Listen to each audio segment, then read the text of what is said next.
Hello, and welcome to episode 24 of the What If South podcast, where we talk about the ups and downs of creating worlds from scratch. Retake. Okay, retake. What happened? What If South is podcast? Is that what I said? You skipped a word. Yeah, you skipped a word. Yeah, I practiced this like 6 times before I called you. Oh, I see how you are, and you didn't call me, I called you. Okay, before you called me. Blah, blah, blah. Uh-huh. Okay, here we go. Uh-huh. All right. It's okay when I get things wrong. Let's go. Marker. Beep, beep.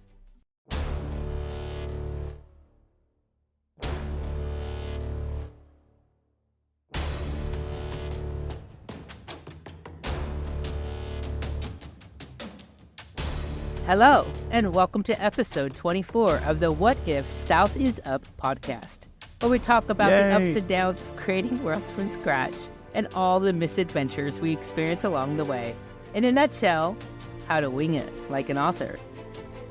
My name is Xtina, Xtina Lefebvre, and I'm in the middle of building my first world, a parallel Earth where colonization never happened in the Americas, and rewriting my first novel with the working title of Cogs and Claws. And here today and every day is my best writing bud, Mr. Derrick. Hi, I'm Derrick Hall, author and creator of the Crimson Prophecy series, of which 4 books exist and have been fired into the void, so please go find them. Xtina, what are you drinking today? I am drinking the best beer ever. You cannot find a better beer than this. This is a beer to match all other beers. Do you want to know what that beer is? Is it the champagne of beers? It is not the champagne of beers. It's just the best kind of beer. Okay, what do you have? Free beer. Free beer, yes, I can agree with that. Closely followed by cheap beer, which is what I'm drinking. So, what do you have? What is it specifically? It's Long Trail Ale, Vermont brewer. It was left in our Airbnb by one of our guests, so I'm enjoying the spoils of hosting folks. So, hell yeah. Hell yeah, free beer, baby. All right, what are you drinking? Next best thing to free beer is cheap beer, and that is what I am drinking this week. I have a Rolling Rock Extra Pale. My husband loves Rolling Rock. I have only recently rediscovered Rolling Rock, and it has replaced my PBR as a cheap beer fridge filler. It is much better than PBR. I'm sorry. Not sorry. Yes, it is. So, Derrick, what have you been reading or watching lately? Still reading Will White's Cradle. Yay. Because I'm slow. But other than that, I'm doing some critique and beta reads for friends, and I'm arc reading for the Inkfort Derby. Getting ready to throw out some reviews for publication day. Woohoo! Look at you. You're just all kinds of established worker bee, writer bee person. No, I'm bored. But I haven't really watched anything since our last episode. Nothing new anyways. I've been going back and binging some mindless favorites because that's what I do. What about you? What have you been reading, watching? I've read nothing. Absolutely nothing. Maybe somebody out there can suggest something that has magic and can keep my brain a-going, something that will have me jonesing to keep reading. I don't know. Maybe somebody can suggest anything, but right now I'm not reading anything. Going to do some critiques. You should have asked. Maybe I should have, yeah. But that being said, I have been very taken in by a Japanese show, and I normally don't gravitate towards, that aesthetic. I do not know why I love this show. It's called The Alchemy of Souls. My husband walks by and he goes, "You like that?" And I'm like, I don't know why I like this. I don't know why. I can tell you that I'm very impressed by how quickly they built a world and how well they established the character arc so quickly. That was impressive, but I don't know why I like this show. I can't tell you. I had a similar reaction to Your Lie in April.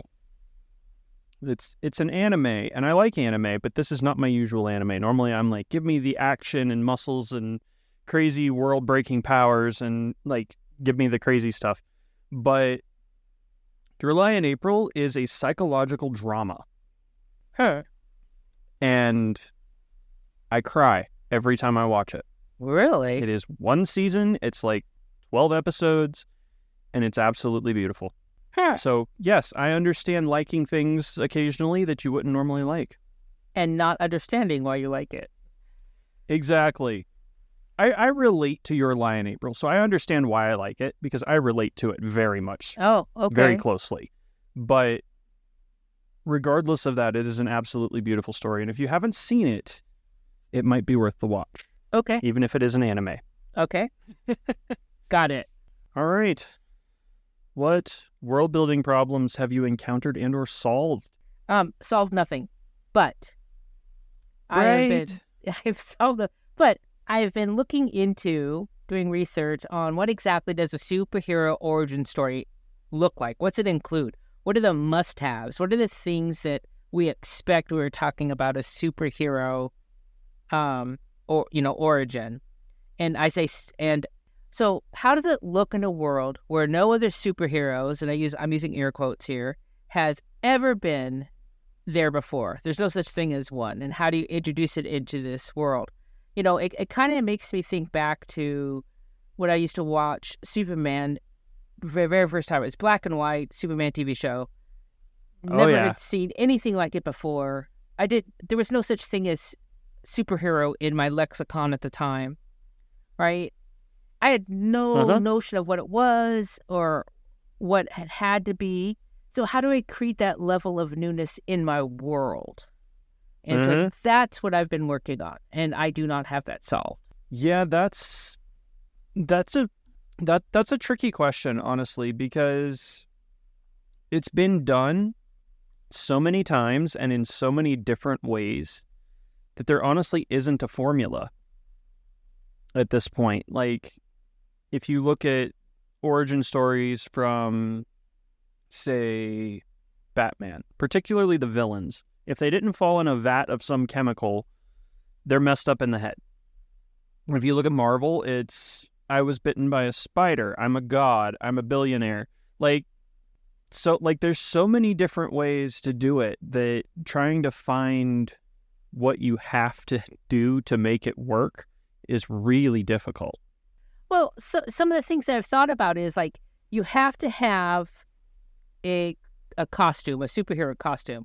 It doesn't have to be the cape and the tights, but it has to be something that when you see this person in this outfit, you know what's about to happen. Okay? Yeah, fair. They have to have a kryptonite. They all do. They just they all have to have that. Let's see. Every what else. hero has a weakness. Yes. They have to have a superhero name. Okay? Obviously. Henry doesn't save the world, right? Okay. No, neither does Peter. Yes. Well, exactly. Peter or does Bruce. not. Yeah, they do not. Right. Exactly. Clark. So, that's what I was looking for. And I actually got a pretty good idea. I've got a good list started. But, those are those things that people expect. So, and then you need to devise that moment when they put on that armor, when they put on that suit, when they put on that whatever, and they say, okay, my job is to help people when I'm wearing this. Yeah.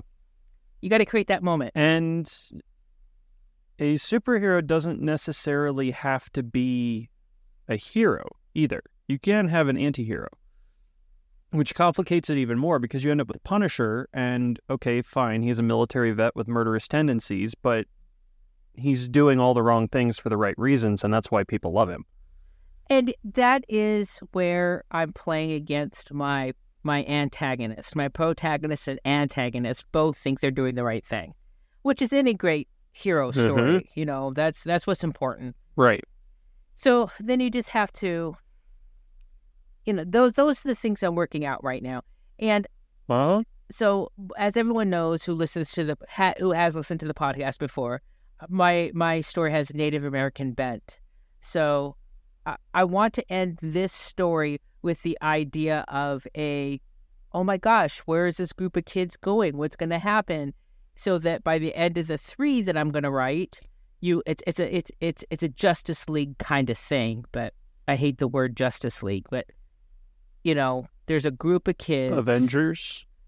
I can't steal anything, but there's a group of kids who are going to realize that together they have the powers to save certain things. So that sounds fun. That sounds like potential graphic novel territory. We'll see if I can pull it off. And to be honest, to all the people, I get down on myself because it's taken me so long to get to this point, and I haven't even written anything. But I have to remind myself that I am learning a craft that I want to do well, and my learning curve is not the same as everybody else's. The time I have every day to do this is not the same as everybody else. I have my own issues. We spoke before about, invisible ailments, and everyone kind of scoffs at ADD. But when you have to deal with it every day, it's something you need to work through. So I will get this story done when I need to. But the point I was trying to make is that I had forgotten this was one of the bents, one of the arcs I wanted in this story. And I'm so glad I rediscovered it. So, yeah, it sounds fun. What about you? What have you been trying to solve? What world Nothing. building problems have you Nothing. My world is perfect. It is built. There are no problems. The book is just pouring out of my fingertips. It's actually the opposite of all of those. I am completely stalled out, and I haven't even touched my book since our last episode, other than to stare at a blinking cursor for an hour and go, I'm not doing this today. Well, that's sort of unfair because you've been focused on this other project. So you can't. I have to a point. So don't beat yourself up too much because you've still done more than I have. In the last 2 months, 3 months, I wrote Top Secret Project number 1, sent it to beta, edited it, sent it to betas, got it back, edited it again, and sent it to ARCs. I've started 3 other side projects in that time and have barely touched my main series. And the only writing I've done since our last episode is a extremely personal passion project that, unless I can find a way to anonymize it, will not be published. So it doesn't really count. That's just that's for me. But I don't know, I got a lot going on, and the book is not at the top of the list right now. Well, this specific book isn't at the top of the list, but right. Any writer, as long as they're writing, thinking, developing, outlining, talking about, considering, idealizing their worlds, their projects, their novel, I think it still counts. I'm sorry. Not sorry. It still counts. But I haven't been wrestling with any particular problem. So okay. So sorry. That's all right. Let's get back on track to the show. You ready? Every week, we like to share one sentence from our current works in progress. A single sentence, no context. Then we let you folks know if we're planning on keeping it or if we had to watch our darling die. Derrick, are you ready for Darlings, Dead or Alive? Yes, I am ready. Here we go. To anyone who managed to catch a glimpse of her, she imagined that she appeared as a blur, a dark and mysterious creature of the forest, or perhaps even a half-imagined apparition. So this is someone describing themselves. It's pretty cool. Yes, it is. Yeah, that's pretty cool. It's different. I tend to throw dialogue at these, but I also lean a little too heavily on dialogue, so there's a bit of description. I don't think you do, but you're very good at describing people, so this falls in line with that. Oh, you're sweet. It's a lie, but you're sweet. Yeah, I don't lie out loud. I have lots of things I could say to that, but I would have to cut them all out. What about you? Do you have a darling this week? I do. All right, here goes. Like she always did, when she realized her mouth talked before her brain thought. Anisha bit her lower lip. That's you it. say that I describe people very well. I say that you characterize people very well. Oh, interesting. You give them the little ticks and the twitches and like the nervous habits that a real person would have, and I struggle to do that. So well done. Thank you. Yeah, you just made me blush. Aww. Aww. Bring it in. Let's hug it out. I like that. Thank you. And did you keep your And darling? it just goes to show that everybody has a different way of doing things. They're good We at different do. things. We do. Mine, I don't know if it's staying or going. It is first draft, so Okay. undecided. But I do like it. And Yeah, it's kind of important to the scene, so I like it. Yeah. we'll get there. It'll come through critique at some point, and you'll find context. Well, I think I'm absolutely going to keep this one. But Yeah, I would. That's very, like I said, it's a very good detail to throw in there because everybody has that little nervous habit. Yep. Which nervous habits remind me. I don't know if you ever saw the old. I say old. I think it's from 2000. It's, Bruce Willis movie, The Kid. No. If you haven't seen it, it's fantastic. You should go watch it. It should be on Disney Plus. Okay. Bruce Willis and Spencer Breslin when he was like 12. But Bruce Willis is an image consultant, like big time corporate guy, tells celebrities how to look good to the media and that sort of thing, and ends up bumping into his 11-year-old self who somehow managed to time travel. It's a strange plot that I would consider fantasy with a side of drama in a way and a little bit of comedy. Okay. But he has an assistant who helps him with things, shoots videos and like little promo spots for his clients and things like that. But her nervous tick is that she always chews on one specific fingernail when she's nervous. And they actually make a point of pointing it out that she chews on that one specific fingernail. And then they can use it. It's that humanizing tick, that like nervous tick. And that stuck with me since I was a kid when I first saw that movie, no pun intended, since the name of the movie is The Kid. But it's just one of those little details you don't think about and you don't necessarily intentionally add to things, at least I don't, that can actually really help ground a character. Yeah. Well, sorry. right. Sidebar rant over. Nope. Excellent movie. If you haven't seen it, dear listener and or dear co-host, please go and watch it. It is fantastic. Will do. Yeah. It might be 20 plus years old, but it's still really good. Well, it's Bruce Willis, you said, right? Yeah. There's. I like him. Yep. Really good movie. You get to see Bruce Willis as like a 30-something middle-aged corporate guy, an 11-year-old kid, and like a 70-year-old retired dude that decided to be cool. And it's actually a lot of fun. Anywho, the point of the show, the reason we've been rambling for the last 20 minutes, is our favorite game. Each week we roll a d20, which helps us randomly choose from our perpetual list of 20 scenarios. And then we talk about how it would affect our made-up ad hoc worlds. Are you ready? Sure, why not? Well, if that ain't just my luck. I rolled a natural 1. For the D&D players, you will know how that grabs me in the throat every time.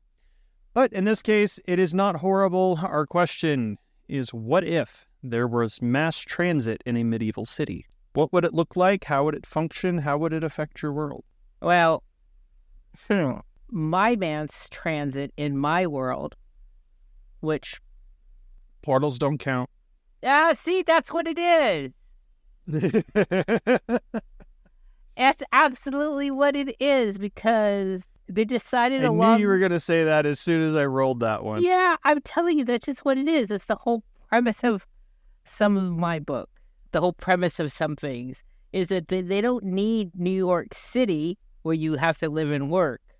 Everyone can live anywhere they want to in the country and go to their job instantaneously to earn a living without having to live somewhere that sucks the life out of them. Jealous. So, yeah, me too. I mean, can you imagine a world without a New York City?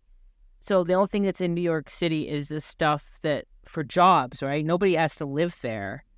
I don't know. At that point, it's just a big corporate park. Who wants that? Well, there's art. There's,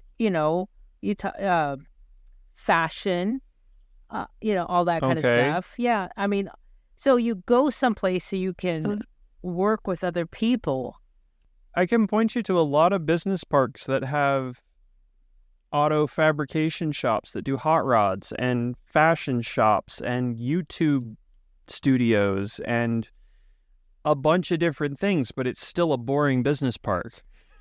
Well, I didn't say my cities would not be boring. I'm just saying that you don't have to live. Do you know? Right. No, I get that. Do you know the number one reason why automobiles were pushed in New York City when they went from horses to cars? Because they didn't want to pick up the Exactly. That's it. Horse was... And it put a bunch of people out of work. Well, till they got taxis, but that don't matter. The point is that can you imagine being able to every night go home to wherever you want to live? I would love to be able to wake up in the morning to, the Pacific Ocean, right, outside my door front. And then I don't care where I have to go to work as long as I can come home to that, I don't know. Yeah. So the idea of mass transit in my world was built so that people could live where they want to live, not to go to work. That's fair. That's kind of the reverse of how it actually is in real life, and I like that. Yeah. Closest thing we have to mass transit out here is an SUV. Yeah, we have a bus, but you have to kind of call. We have a bus, but it doesn't have a regular route. If you want to ride the bus, you call a phone number and they come get you. Yeah, exactly. Our bus too. Yeah. yeah. Our bus too. Run by the Council on Aging or the Senior Citizens or whatever for the county. Yeah, ours is run by a nonprofit too. Yep. Yeah, there's another one that runs specifically back and forth to the VA for doctor's appointments and stuff. Yeah. So how would mass transit change your world? I honestly don't know that any of my cities are big enough to need it. But if they did, I would assume it would be something to what you would find in late 19th century, late 1800s, for people who can't translate the centuries like me half the time, London. So what we found in London at the time, they have their red double-decker buses now. Back then, they had double-decker wagons pulled by horses. That was their mass transit. And you had a rail system, but that was less for moving around the city and more for moving around the country. So I don't think you would have rail in my world necessarily. I'm a little more medieval than that, but I don't see large passenger wagons being out of the question.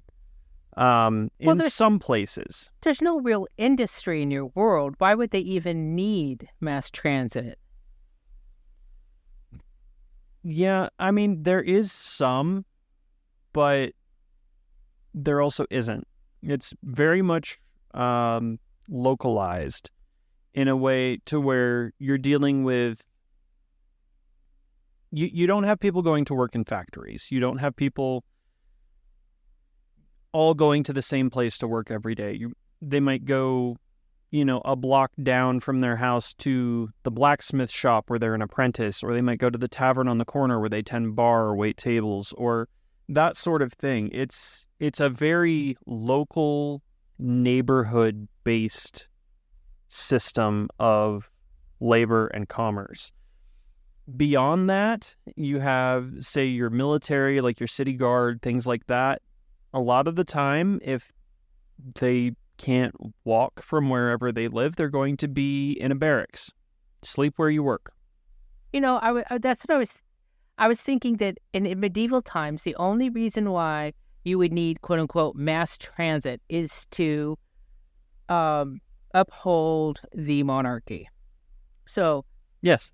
there is a dance, whatever they're called, the big hoopla dances, a ball. You have a ball gala. You want everyone to come. So the mass transit, their only job is to get people into the castle for this show, right?